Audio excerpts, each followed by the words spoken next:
morning, world. Good morning out there. Hey, Cedric, I finally saw a funny Saturday Night Live skit. Really? Have you seen it? I have not. They finally did something honest about Biden. It was funny. It was about Biden. Yeah. I got to check this out. All right, here we go.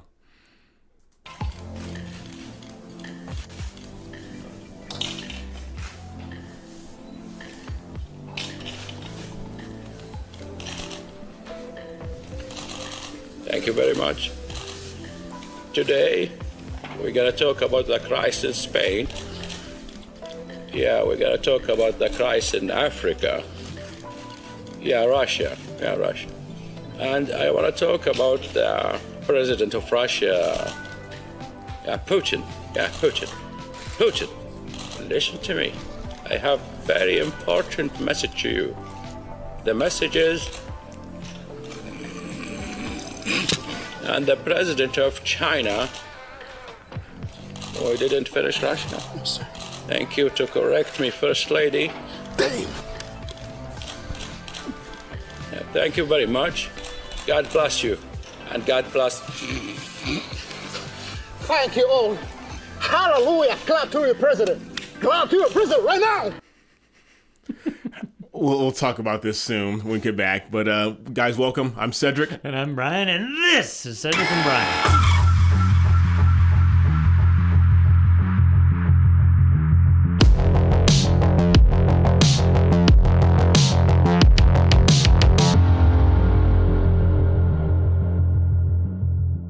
Okay, welcome back, everyone, and to my misguided friend over here to the left. That was not Saturday Night Live. I believe that was a parody, a skit from Saudi Arabia. I should have known because it was funny, and Exactly. Saturday Night Live hasn't been funny for about 20 years. It hasn't been true. It hasn't been funny, and that was pretty spot on. It's pretty accurate. I like how the person playing Kamala Harris, she says, "Clap your hands for the president." And she got if she was only that. the matching beige suit that she always wears. Yeah, I like yeah. that. This person actually seems like they are smarter than actually our vice president. Right. Because she actually took charge. She didn't just cackle. Oh my goodness, that was funny. All right, so what are we talking about today, my brother? We're going to talk about the horrible shooting in Brooklyn, but thank goodness, at least as of this point, nobody died, right? No one's Wounded. died. Some serious wounds and stuff, and thank goodness for our EMT and our first responders who came out there and they were prepared. They were prepared. Are you prepared? Like Brian says, are you prepared? Do you have enough food, water, and other essentials to get you through tough times? If not, check out My Patriot Supply. They're the nation's #1 preparedness company, and they've served millions of American families just like yours. Right now, you can save 25% off their popular 4-week emergency food kit, which will keep you well fed for 4 weeks worth of breakfast, lunch, dinner, drinks, and snacks, totaling over 2,000 calories a day. This food stays fresh for up to 25 years in proper storage, so it will be there when you need it. In fact, you may need it a lot sooner than that. So don't wait. Go to www.preparewithcedricandbrian.com. That's www.preparewithcedricandbrian.com. Yeah. You guys getting sick of our We're going to change it intros? up soon. Got to pay the bills. But this is a serious story. This is, and we're going to talk about this a little bit. And how this poor misguided soul, what's his name, Frank James, he's been mistreated. So I know you have some clips here. Yeah, let's start. And we are filming this on a Wednesday, the 12th, and we just got word about maybe an hour and a half, 2 hours ago that the man was apprehended. Thank goodness, and there was no fighting. All right, so I just found some clips. Some of these were before he was apprehended. Describe him as an individual. He is being reported as a male black. So, And that is always left out. And I know we make fun of this a lot, but it's like whenever the suspect is a POC, the media has to now address it because the black police commissioner, whoever that is, gave that description. But that's not always how it was. Other than that police officer actually listing the description, here is what the New York Times said. Police are seeking a man with a gas mask and an orange construction vest who has been wearing a dark blue outfit that appeared to resemble that of a transit worker. That's what a senior law enforcement officer said. just going to look for a guy who's wearing a gas mask and an orange construction vest because he wouldn't be smart to take those things off, now would he? This is why they probably didn't catch him at the beginning. This is very similar. We did a story about a little over a year ago. There was a young lady who was videotaping the manager at a Walmart or as a CVS, one of those stores, and two black kids were shoplifting, and the guy called the cops. And the lady was filming the manager saying, "Do you realize that by calling the cops on these kids, you've put their lives in danger?" I know. I'm like, how about them stealing? Didn't that put them at risk, or did this poor? I don't understand it. It's a damn shame. Damn shame. Cedric pointed this out to me before. This guy wasn't hiding his views. He had his own social media page. I don't know if it was a YouTube or what, but you got to watch those YouTubers. They're a little different. What's it called? Frankie J88. So here's what Frankie J88 had to say. Blacks and whites, so-called, should not even be in the same hemisphere. So already we know that he's the racist, but he will never be called a racist because he's not white. No. Yeah, if he's why he's a racist, because he is a person of color, he's going to have some mental issues. It's true. If you commit an act like that and you're on that spectrum, you're white, you're a white supremacist. But if you're dark, then it's just mental health issues. Breaking: New York Police Department named Frank James as a person of interest in the Brooklyn mass shooting. This is from Andy No. You guys probably all know Andy No. He's the one who got beat up by Antifa in Portland and Seattle. Said, "I looked into his social media. Like the Waukesha suspect and the Louisville BLM activist who allegedly tried to assassinate a mayoral candidate, he appeared to be a fan of black nationalism." That's exactly what happened with the guy from Waukesha. Yeah, and so everybody talks about white supremacy. This is basically, they use a term, they don't want to use the term supremacy, I guess, because that's just for me. Mm-hmm. Black nationalism basically are the black supremacists. Here's another one by Andy No. He says he found this: "Oh, Black Jesus, please kill all the whiteys."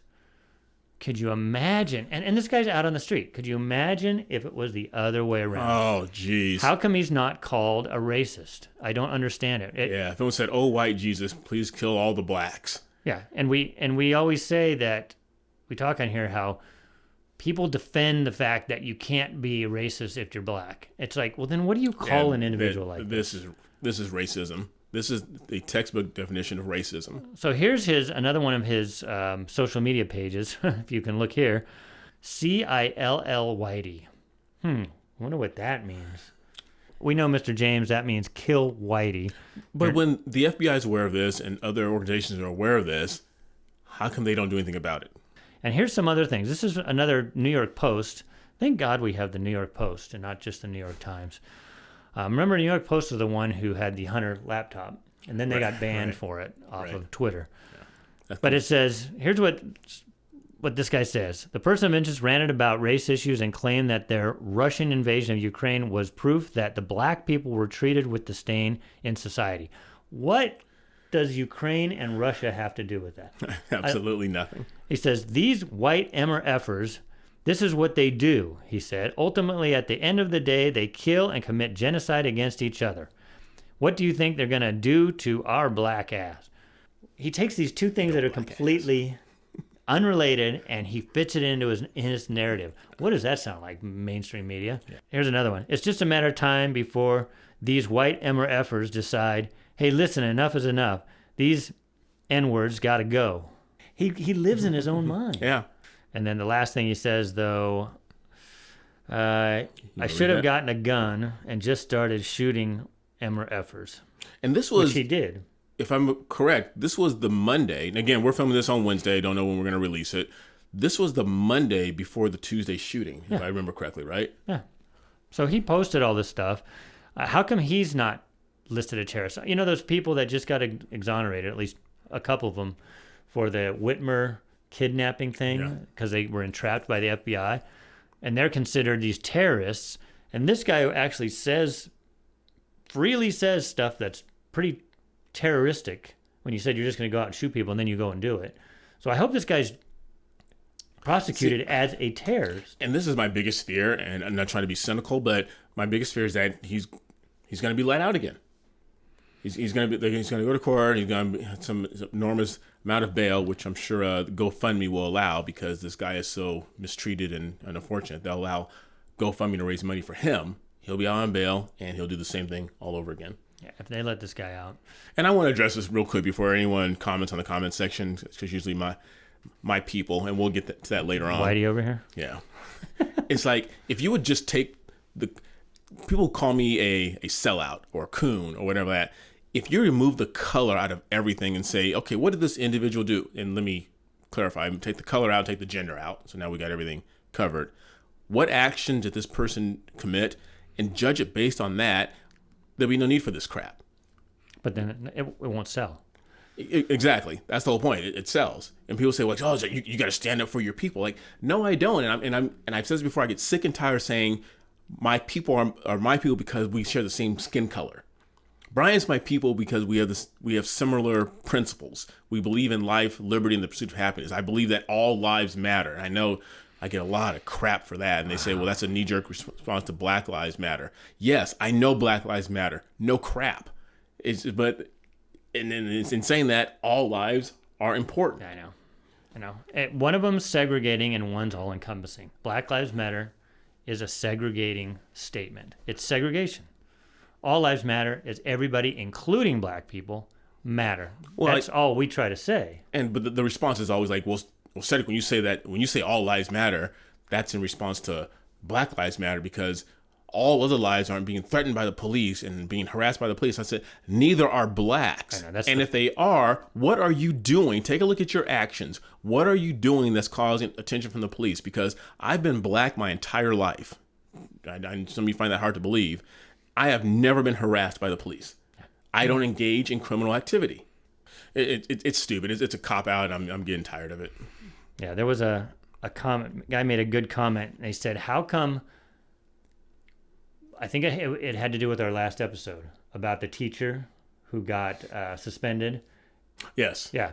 So Gordon Klein. His comment was, how come they need special treatment during the George Floyd when a criminal gets murdered, but when all of the kids get murdered in Chicago by other black people, they don't worry about that. They don't see it. It's like no big deal, even though it's 100 to 1. Yeah. You know, for every one George Floyd, there's probably 1,000, right? Yeah. Black people getting killed by other black people. Yeah. And that doesn't affect them. That would affect me if I had a community. Of course, we don't use that. We're a human community.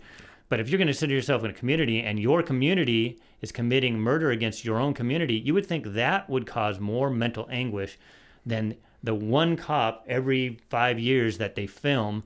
And again, like we showed you with Tony Timpa, it happens to white people too. Yeah. So from the last article we read where Frank James used the N-word, so then CNN does their mental gymnastics here to say, the speech was a common theme throughout James' videos in which he repeatedly espoused hatred towards African Americans. That takes a lot of mental gymnastics. Yes, right CNN's good at that. Here's another one. Suspect in Brooklyn subway shooting posted videos discussing violence and mass shooting. So they had forewarning on this guy, but they didn't do anything. And you know, it's really. I was talking to my girlfriend's son about that this morning. It's like when you're, especially with coming out of COVID, it was just so normal to see someone with a gas mask on. They probably didn't even pay any attention. You got, especially in New York, someone put a gas mask on and probably thinking, he's just being extra sensitive about COVID. There's another one. Anti-Trump doctor blames hate crimes committed by blacks against Asians on white people. Anti-Trump doctor blames mental hate crimes against Asians. It's always my fault. So if I go out, understand. So we got two other groups here. If I go out and I do harm to an Asian person, that's your fault. Yeah. Well, we had a comment on that, remember? And I actually responded to it. They talked about, Asian hate crimes. Yes. And I think it was a black person. I said, who's committing the anti-Asian hate crimes? This is just... Whoops. And what's sad is that there are people who are buying into this. Yeah. And here's a good one, though. Now we get from legacy media to social media. Praying for the folks in Brooklyn. Praying for all of the black men who now have a target on them. Praying for me because this jackass committed a crime. I kind of get what they're saying, but then again, how come we don't talk about Chicago? Right. Why don't we talk about the inner city But violence? this piggybacks on what LeBron James said a year ago is that every black person is living in fear of the police. It's like, you are not the spokesperson. You don't get to speak for all black people. Stop committing crimes. And it's what I said on our last video, that all of this media stuff, these blue checks, the legacy media, they are creating racists, both white and black. So they're creating this Frank James guy to be a racist, and then they're going to have backlash against people that lean a little too hard towards the neo-Nazis. They're going to create more of them. So they're creating what they don't want. So this one's good. This is from Matt Walsh. So, oh, jeez. I'm sorry, this is from Dr. Matt Walsh. Dr. Matt Walsh. So those of you who don't know Matt Walsh, he's part of the Daily Wire. He wrote a book. It ended up becoming a Johnny the Walrus. A bestseller in the LGBT community. So now Dr. Matt Walsh is women's studies I have to read this scholar. One. Yeah. Okay. I can read this without laughing. Okay. The subway suspect is a black supremacist. The Waukesha killer is a black supremacist. The guy who tried to assassinate a mayoral candidate is a black supremacist. The man who murdered a Capitol police officer was a black supremacist. In summary, white supremacy is the problem. He just has a way of saying stuff. It's just spot on. Because it's so funny, because this is kind of the Babylon Bee stuff. He's doing this obviously as a joke, but we just saw that an anti-Trump doctor was blaming black on Asian crime against white people. Everything is because of white supremacy. So we're still, when I say we, mainly Cedric, still getting a bunch of hate. When I read this, then I kind of want to, I mean, Cedric's going to give his point of view, and then I'm going to quickly give mine, even though it doesn't matter because I'm just white. Yeah. Whitey. So bear with me. I'll put it up here and I'll scroll it. So this is from Keisha Charlie. I'm literally disappointed in the black guy. How can you be so white inside you? And she spells it whitey. Right. You're literally agreeing with everything he says. I think he means the white guy. Yeah. You don't represent us. We don't claim you. She says dong, but I think she means don't get me started with the white guy. He made me so mad I wanted to punch the screen. I can't even finish this. I'm literally going to dislike this video. I hated it. So obviously she wanted to hate me. I mean, she wanted to hit me and through the screen. Well, she already hates me. I hated the reaction. I hated everything. You are not in our shoes, and you don't know how we feel and how we get treated. Obama was the best president ever, and I don't think you're ready to talk about that.